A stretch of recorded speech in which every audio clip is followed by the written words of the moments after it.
Bueno, estamos en los llamados años 2000. Estamos comenzando el siglo XXI. Recién comenzando, 2011. ¿Cuál es el estado hegemón? ¿Cuál es el imperio? Y esto Eduardo lo sabe de este mundo, todos lo sabemos. Estados Unidos. Pero van apareciendo nuevos espacios de poder. Surgen campos contrahegemónicos, como por ejemplo China, como por ejemplo India. Fíjate vos, civilizaciones no occidentales, culturas lejanas a las predominantes, filosofías de vida que poco tienen que ver con el materialismo, con el consumismo, que se despliegan en las sociedades liberales capitalistas, burguesas. Esta situación, bueno, está generando tensión en los líderes mundiales protoamericanos. ¿Por qué? Es una preocupación suprema porque no saben con qué mundo nos vamos a encontrar en los próximos 15, 20, 25, 30 años. ¿Qué será China? ¿Qué será India?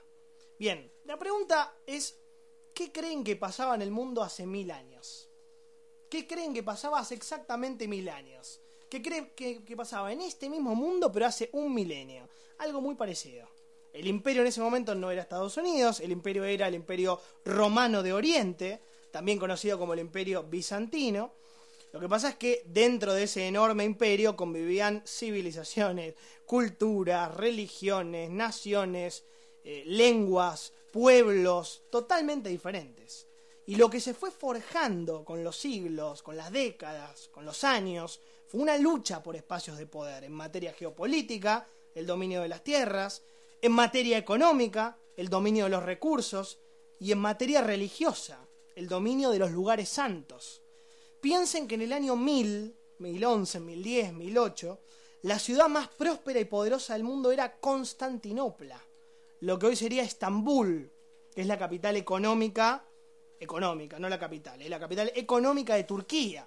Una ciudad que tenía todo, las mejores rutas comerciales, un gobierno centralizado y absoluto en la persona del emperador, un ejército profesional, una economía desbordante, creciente, era una nación sin par en todo el orbe, ¿no? Pero los turcos no paraban de avanzar, no paraban de crecer, y habían irrumpido en dirección sur, conquistando primero Siria y después Palestina, lo que hoy es Israel, nada menos. Una a una las ciudades del Mediterráneo iban cayendo en sus manos. Y en el año 1070 entraron en Ciudad Santa. Entraron en Jerusalén. Vaya día hoy para recordarlo. Ese fue el colmo, ¿no? La gota que rebalsó el vaso, el disparador para que tanto Europa occidental como oriental pasen del temor a los turcos al odio. Europa temía que los turcos fueran a engullir al mundo cristiano, fueran a hacer desaparecer la religión por completo. Y además llegaban rumores, acerca de torturas y otros horrores cometidos contra peregrinos en Jerusalén por las autoridades turcas, ¿no? Que controlaban el muro, todo. En esos años aparece la acción política de la Iglesia más evidente de la historia. Vieron que la Iglesia hace política, suele hacer política. En este momento está haciendo política, pero lo hace con mucha cautela, lo hace con mucha sobriedad, se cuida mucho. Pero en esos años difíciles, los diferentes papas no dudaron en salir a pedirle a los mismos fieles que se hagan cargo de cuidar la religión cristiana. Alejandro II predicó la guerra contra el infiel musulmán, hay que matarlo. Y Gregorio VII llamó a los milites Christi, los soldados de Cristo, que era la gente, para que fuesen en ayuda del imperio bizantino. Y todos ofrecieron, desde los papas, sacerdotes, curas, todos ofrecieron la indulgencia a los cristianos que participaran de esta guerra santa contra los infieles. Había que frenarlos, contra los bárbaros, contra los salvajes, contra los infames, contra los fanáticos musulmanes que querían terminar, supuestamente, con el cristianismo. La sociedad europea en su devenir había ido acumulando bronca y un potencial bélico enorme, armas. Y por otra parte, el Islam se había erigido como el enemigo más fuerte, más peligroso, entre comillas, y más temible. Ambas cosas se aunaron y empezaron las cruzadas. Las cruzadas. Yo sé que no es un día para hablar de esto. Tal vez es un poco provocador de mi parte hablar en Pascuas de las cruzadas, pero tal vez lo haga a propósito. La cristiandad occidental tenía que salvar a la cristiandad oriental. ¿De quién? De los enemigos musulmanes. El resultado fue un desastre. Millones de muertes, violencia, guerras, enfermedades, epidemias, todas las plagas imaginables. 2 relatos, 2 mundos, 2 historias, 2 corrientes de pensamiento, 2 fuerzas de choque, 2 partes en pugna. El mundo se había partido en 2. Pero exactamente, no había ni 3 ni 3,5, eran 2. Y cada parte estaba convencida de tener toda la razón. Había delirio místico, había ánimos exacerbados todo el tiempo, había celo, había idolatría, había pasión, pero no había razón. Estamos absolutamente convencidos de que no podemos volver al pasado. Hasta clase media que muchas veces no entiende y cree que separándose de los laburantes, de los morochos, le va a ir mejor. Esto es lo que intentábamos describir ayer cuando cerrábamos el programa. Argentina. Argentina está en un proceso de crecimiento económico de mejores indicadores sociales, bárbaro, pero paradójicamente está igual o más dividida que nunca. ¿Y de qué manera está dividido el país? En 2. En 2. 2 relatos, 2 mundos, 2 historias, 2 corrientes, 2 fuerzas, 2 visiones del mundo, 2 partes en pugna. Los kirchneristas y los antikirchneristas. Los que apoyan al gobierno y los que no. Una polarización, palabra de moda, muy semejante a los primeros años peronistas. Muy parecida. Esta división, al igual que las cruzadas, está dada por 2 mundos, ¿no? 2 mundos completamente enfrentados, donde no hay ningún tipo de espacio mínimo, ni milimétrico, para posiciones intermedias, para espacios de poder alternativos, para opiniones que no sean ni una ni la otra. O estás con el gobierno y apoyás y militás y te maravillás con todo lo que hace, dice, comenta u opina la presidenta, o no estás con el gobierno. Y siempre vas a encontrar cosas malas, aún en los hechos positivos del gobierno.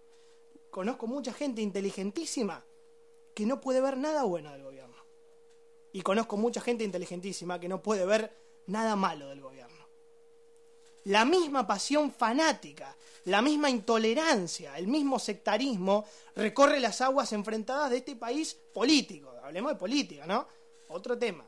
Entonces aparece Vargas Llosa y se transforma en el enemigo número 1, y se transforma en el adalid de la derecha, y se transforma en el cabecilla neoliberal, y es el regente de la oposición que dice algo así como esto.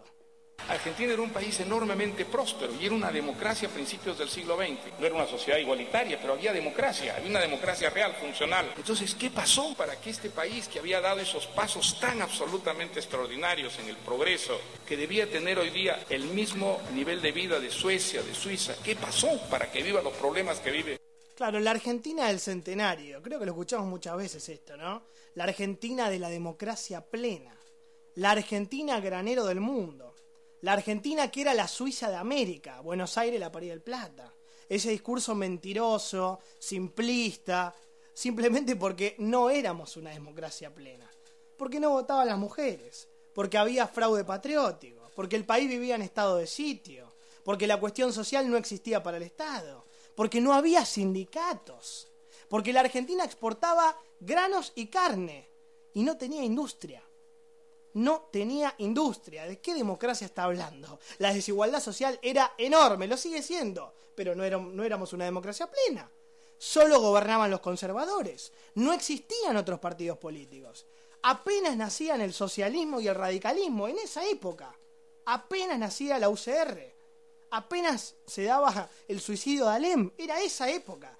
Todos saben que ese discurso de la Argentina del centenario, como no gloriosa y potencialmente rica, era, es y será una mentira. Pero al gobierno le sirve. Ustedes van a decir, ¿cómo? Sí, al gobierno le sirve.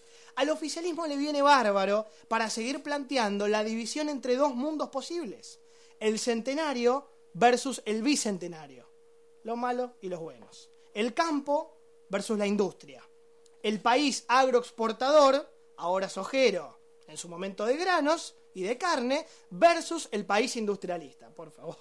La materia prima versus el valor agregado. Cosas simplistas, paradigmas de hoy, ¿no? El gobierno conservador versus el gobierno popular. Solo hay 2 formas de ver al mundo, o al país.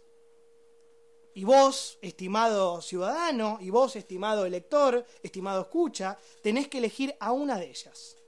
El mundo de los Kirchner, supuestamente inclusivo, supuestamente redistributivo, supuestamente combativo del capital y de Techín, supuestamente antimonopólico, o el mundo de Macri, que es el mundo de Vargas Llosa, que es el mundo de Mariano Grondona, que es el mundo del diario Clarín y que es el mundo del grupo Techín.